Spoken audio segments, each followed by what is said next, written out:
ধর্ষককে চিরতরে নির্মূল করতে হলে অবশ্যই সমাজে কঠোর আইনের প্রয়োজন। নারীর পক্ষে সকলকে নারীর নিরাপত্তায়, নারীর স্বাধীনতায়, নারীর নিরাপত্তা নিশ্চিতে সমাজের সর্বস্তরের মানুষকে এগিয়ে আসতে হবে। আপনারও হয়তো ঘরে বোন আছে, মা আছে, সন্তান আছে, মেয়ে শিশু আছে, কন্যা শিশু আছে।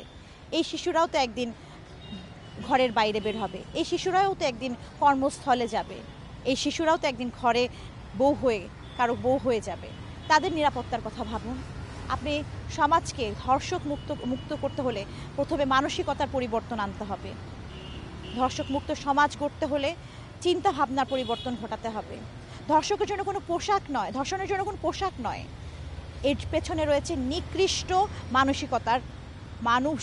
আসলে তাদেরকে মানুষ বলাটাও কতটুকু যৌক্তিক তা ভাষায় প্রকাশ করা যাচ্ছে না।